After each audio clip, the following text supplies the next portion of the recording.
O nascimento dos 7 bebês de Dachau foi algo único em toda a história do Holocausto. Em áreas rurais, muitos prisioneiros faziam trabalhos forçados para fazendeiros alemães. A vida por ali era melhor que nos campos de concentração. Ainda assim, se engravidassem, as mulheres eram levadas para alojamentos como esse, onde os bebês eram separados das mães logo após o parto.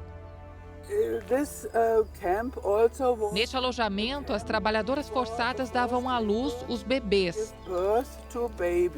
Elas não tinham permissão para ir a um hospital comum.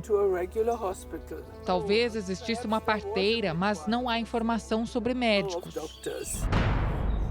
Os bebês dormiam empilhados em beliches. Eram alimentados com leite desnatado e não tinham fraldas. O bebê de cima fazia xixi no bebê logo abaixo. Então as condições eram horríveis. Dos 63 bebês que nasceram aqui, 35 morreram em pouquíssimo tempo. E esses alojamentos infantis existiam por toda a Alemanha. O alojamento de Indersdorf se tornou um memorial para que este período tão triste da história nunca seja esquecido. São os nomes de todos eles? Sim, são os nomes de todos os bebês e o número de dias que eles viveram. Os dias de vida dos bebês: 24 dias, 66 dias, 18 dias.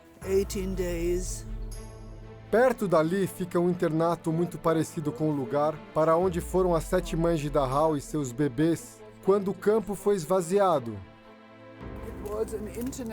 Era um centro de crianças estrangeiras desalojadas que atendeu no pós-guerra. Então, não só sobreviventes de campos de concentração, mas também sobreviventes desses orfanatos foram recebidos aqui.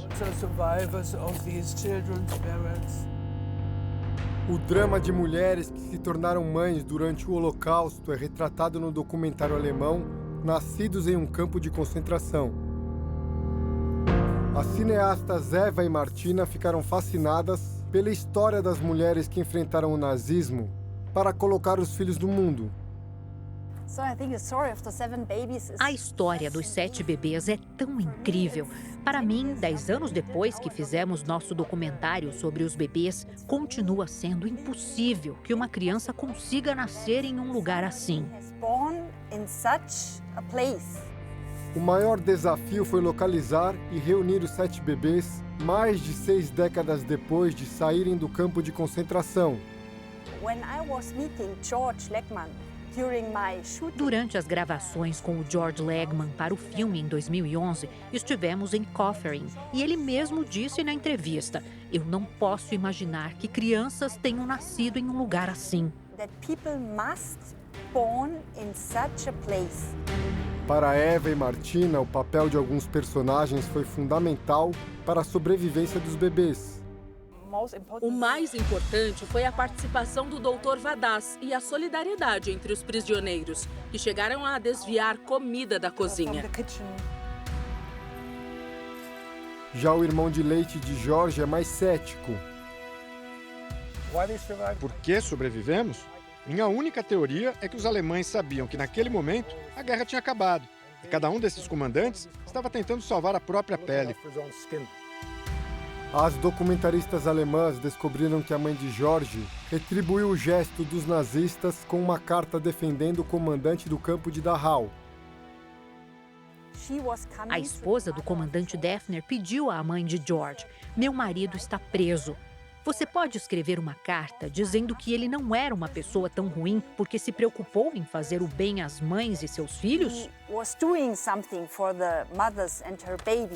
Hier hatten wir Gelegenheit, Defner persönlich kennenzulernen. Ele era um homem com quem nós sempre podíamos contar quando tínhamos problemas. E sempre que era possível, ele fazia algo por nós.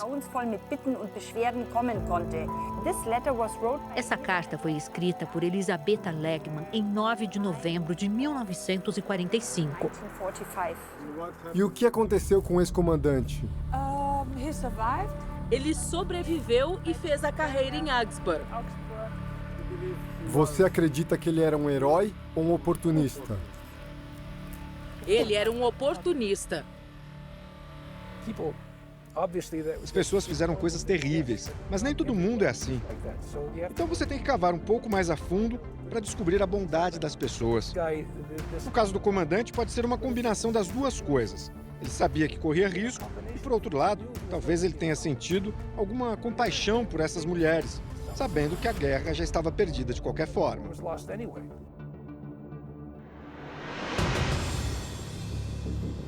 Revisitar a Alemanha hoje não machuca mais Jorge.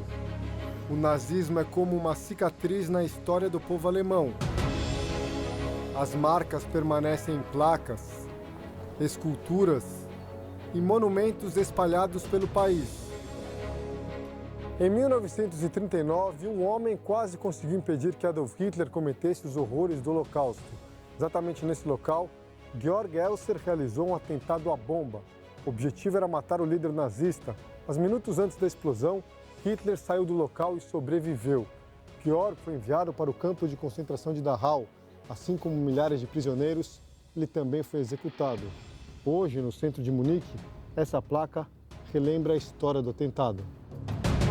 Esse atentado não funcionou. Ele foi preso e, após 5 anos e meio de prisão, em 9 de abril de 1945, ele foi assassinado no campo de concentração Dachau. Em Munique, capital da região da Baviera, muitos prédios históricos que abrigam hoje universidades e museus, no passado foram sedes de órgãos do regime nazista. E o Adolf Hitler, qual foi a história dele? Ele estava no exército e ele foi mandado para observar esse novo partido que tinha sido criado. Uma espécie de espião. Quase uma espécie de espião. E ali ele se interessou pelos objetivos do partido e entrou para o partido como associado e logo depois descobriu-se que ele tinha um talento grande para palestras. Oratória. Exatamente. Foi aqui também que Hitler tentou um golpe de Estado mal sucedido em 1923. Tropas aliadas ao Adolf Hitler saíram do Marienplatz em direção aqui ao Odeonsplatz. Chegando aqui, houve um tiroteio, um confronto com a polícia, nos quais morreram alguns dos ajudantes do Adolf Hitler, dos associados dele. Após a tentativa de golpe que não funcionou, Adolf Hitler fugiu. Depois ele entregou-se para a polícia, foi condenado e foi mandado para a prisão em Landsberg, am Lech. Hitler passou meses preso bem próximo ao local, onde anos mais tarde construiria o campo de concentração de Dachau. No cárcere ele escreveu Mein Kampf, o livro com as diretrizes do regime nazista. O livro é, em parte, uma autobiografia dos primeiros anos de Adolf Hitler.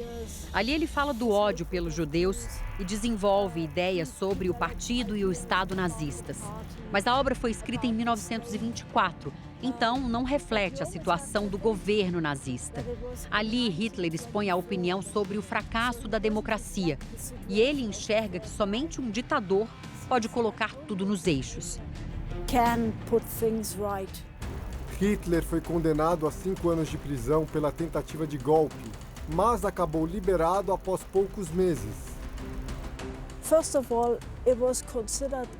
A justiça considerou que a tentativa de golpe foi um ato de patriotismo, porque ele queria salvar a pátria em um momento de crise. Então, a motivação dele foi vista como positiva. O estudo sobre o que aconteceu em Dachau foi o grande trabalho de Edith Haim. Ela estava doente quando gravou esse documentário, mas fez questão de participar. Pouco tempo depois, Edith faleceu, com a certeza de que dedicou a vida a uma pesquisa muito importante para a humanidade.